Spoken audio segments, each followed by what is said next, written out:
speaking a little bit about the formal gestures of the film, were there creative choices that you made, Annie Laurie, to visually echo Bloodroot's spirit, its spaces, its textures, its relationships? Like, what fueled the formal choices that you made in the film? Yeah, that's a great question. I really wanted to make sure that the film was representative of someone on Bloodroot. That was important to me. A big part of that process was actually communicating with Noel, and she saw the cut ahead of time, like a couple times. I was like, hey, can you look through this and let me know if there's anything that you're not okay with? And a lot of filmmakers don't do that. They make the film. However, again, for me it was really important that they felt like it was symbolic of their life. And also because I spent so much time there, I really got immersed in it, so I was able to see what it is that was important to them. And had I only been there a couple hours a week, there's no way I would have, even, after 6 or 7 months, I would have necessarily got who they are and what was going on a deeper level, because I spent so many hours with them. And then a big part of it was I wanted to have it feel like, as the audience, when they're watching the film, as if there's no separation between the camera and the viewer. I wanted to feel like you were there in the restaurant, you were experiencing everything. And so because that was my experience, it was able to convey across on camera with the audience would also feel that. Can I put something out? And I think the fact that Annie is in it is what makes it fantastic. I really do. It makes it real and human, and her coming into the various scenes and milking the butter or whatever it is she does, so humanizes it. It's just a wonderful thing, really. Yeah, it really It's is. one of the big magical things about that documentary. And I think one of the parts that was so funny is because I was doing that in Selma, she would just be like, hey, Rory, I want to show you this, come do that. It's as if I'm like, I don't know if she even realizes that I'm filming right now, but I'll just jump in, and it just became part of the storyline, where then I became part of it. And that wasn't my intention at the beginning. Selma has a way of including everyone in it. Yeah. So I'm going to ask Emily, I'm going to ask you a question specifically because you're an artist and designer, also you too, Annie Laurie, making a film. But how do you see filmmaking, design functioning today as tools for feminist community building? Yeah, it's a great question. I think, can you hear me okay? Awesome. Yeah, okay. Yes. So I think, sorry, there's a delay, but I think so much of it is in finding and sharing these stories, right? In terms of finding a way to share what we all know about Bloodroot with a much larger audience, and similarly finding, like within Bloodroot's archive, I have found so many amazing artifacts from the past that now are either part of the book or have gone on to have lives of their own as other publications. And keeping this work in and with feminists today doing the work now, I think is just essential for understanding the long arc of this work, and that it's all part of the same work, and keeping that energy alive. No, I'll ask you one more question, and then I'll let the audience ask. The feminist movement has shifted dramatically across generations. What feels continuous between the feminism of Bloodroot's early years and today's feminist conversations? Wow. I don't know quite how to answer that question. We were so at Bloodroot and in our own life there. And I feel I don't really know enough about what's going on with feminism today. I wish I did. I think that's one of the problems of all the technology and the social media and all that stuff. In that day, we had leaders that we admired and respected, and brilliant women who were heads up, who were radical feminists, Mary Daly and Audre Lorde and Abby Lynch. They were the stars in our firmament. And I don't see that now. I don't know if it's because I'm too far outside of what's going on with social media and the like, because I am very outside it. But wish for that, you know, like a revolution to happen. And back in the 70s, I mean, you know, there would be women in France and Spain and England and the United States, and they'd all be having rallies around issues that were of importance, you know, whatever it might have been. And it was a worldwide thing, and we were connected to all of that. You know, we knew what was going on. I don't know if that's happening now. I hope so. I know there are young feminist women and that are existing and kind of fighting for their rights, but I'm not connected to them. I wish I was. So I think there's a microphone. Oh, there's Maggie with the microphone. Does anyone have any questions?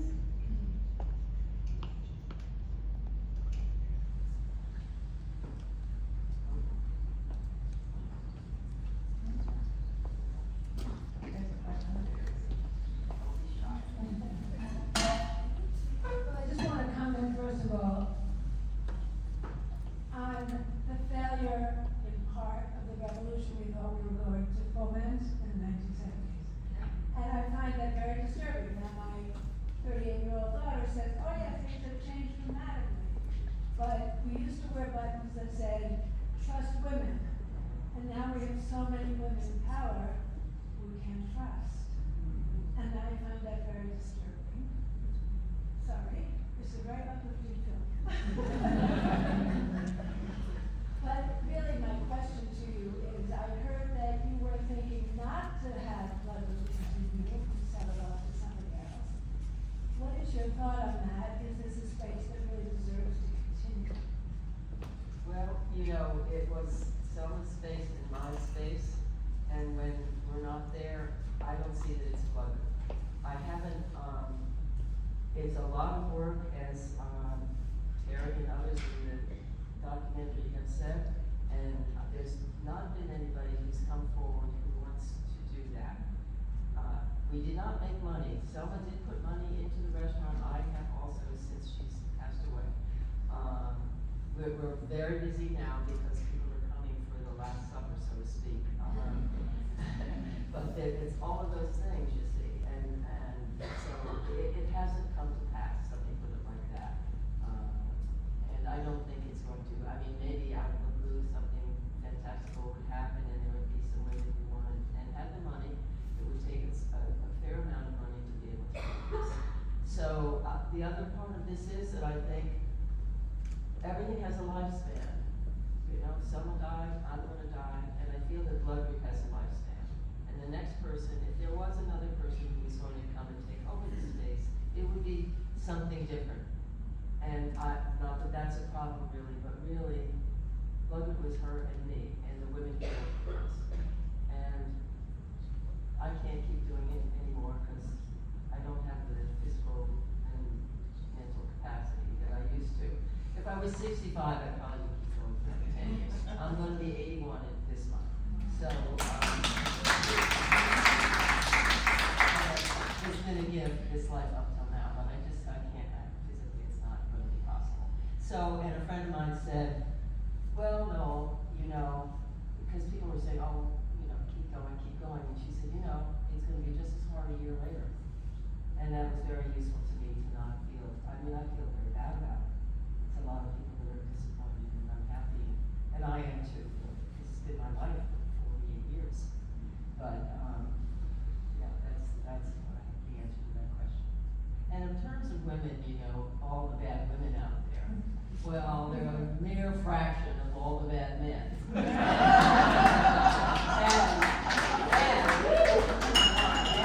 they're not killing millions of people around the world.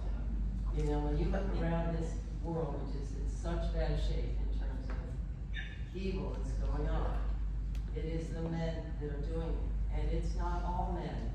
And as someone has said many times, and I've said too, there are many men we love in our lives. But there's something wrong. There's something wrong with these fellas, you know? And they don't care if they kill hundreds of thousands of people. It doesn't mean anything to them. So the women, some of the women, unfortunately, are right-wing women. They do things because they feel, because they feel they have to. They're in a right-wing culture in which they get protection and approval and all of that from men, which is what they want. And that's what's going on. Now, now as it's gone on forever. And, well, Andrew Vorkman wrote a book called Right Wing Women to explain why women do this. I don't believe it's women's nature. I believe women's nature is life affirming and, you're not doing what is being done now. I mean, you look at who's the leaders, who are they? And maybe there's one woman amongst them, but it's very difficult for me to look at now to see where the world is at, where humanity is at right now, and what can reverse it. And recently I was looking through a book on Kali, the goddess Kali. It's a Hindu goddess, and she says one of her things is, I destroy to create, and to create life, sometimes things have to be destroyed, and that's a very powerful female notion. She comes from Durga, who's the goddess of strength, so we don't have these images for women anymore. I have to go look at books that I fought 30, 40 years ago to see that. And we need it, we so need it. And it brings it back to me. I'm so happy to look at this Kali, and I have a book on Kali, I loaned it to a friend, and I was looking, I said, this is amazing, this is a female principle, which is life-giving and life-creating. So I feel very intensely about all this, you can see. Anyway, that's that. Not enough of that.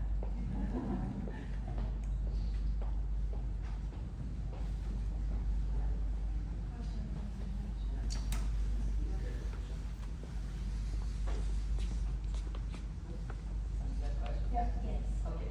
It's not so much a question, although I'm sure there are ideas that you may be able to jump offline and speak to. But, You have Robin? hi, Stand up. hello? There we go. Hi, Noel. It's Robin, I'm sitting next to one of those good men, my son Jared. Okay. Who first- I know they exist, thank goodness. You know they do. Yeah. And he's one who first brought our family to Bloodroot. And Bloodroot for our family, like so many others, has been a precious gift. It was a place where we felt connection like nowhere else, where we were fed food like nowhere else, where we found community like nowhere else. And all of that feeling, the legacy of the place, the faces of the people on the walls that I sometimes found myself making up stories about and feeling that they were talking back. The warmth from you and from Selma and all of the women who work there, it is a legacy to be proud of that I think so many people in this room will always carry in their hearts and tell stories about. So thank you. Thank you. Thank you.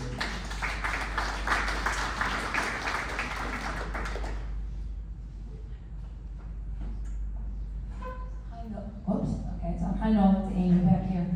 So I have 3 sons and a husband, and we've been coming to Bloodroot even before I think they were born. Started when we moved to Fairfield in the early 90s. But I was just wondering if you and my boys love going there, even my 2 carnivores. But my middle son is particularly sad. He doesn't get home till the 19th, and then you close on the 20th. He already said to me, "How did we get to Bloodroot, Mom?" My question is, can you just talk about how you've seen it evolve with men? Like from the 70s to now? What attitudes and or reactions, good, bad, or otherwise, have you seen take shape and hold, and are you feeling hopeful in that regard with a lot of the men? I say the dudes, to be honest. Right. Actually, I am. The one thing that I think that brings this issue up is you see men with strollers on the street with babies in the strollers, and they're pleased and happy to do this, or change diapers, or go grocery shopping. You go into grocery stores and you see them with the kids. My husband wouldn't dream of walking a stroller down the street with a baby in it, or changing diapers. He just, it just wasn't what you did. This is the thing about Selma and me talking about what you were supposed to be as a wife and what a husband was supposed to be, and that whole stereotype. And now a lot of that is broken down amongst a lot of families, a lot of men. And it's delightful to see. I think, you know, I give credit to the women's movement for that, you know. It's humanized men and actually made us, put us in a situation where we can have better communications with each other, etc. And I think it's very important. And at Bloodroot, I'll tell you, we love the men that come through the door at Bloodroot. And people used to say vegetarian and feminist is like a strainer, you know. You don't get the intense carnivores who wouldn't dream of eating vegetarian food. And you get men who are thinking about these things. And we love women, really, truly do. So that, I think, is a change that's come along over the years, and for which I'm very pleased. I'm trying to think what other things. Just a sense of that men are more able to be kind of in touch with some kind of caregiving sense or something like that. And also, I do think in general, there's more respect for women amongst certain men, maybe even many men. And then the other thing that you see is, of course, women are everywhere now where we weren't. We're in the Supreme Court, we're in the Congress, we're in the, you know, and there's certain men that don't like that very much. You know, one of them's got sort of orangey hair. You know, but we have made inroads in these places, which is interesting to me.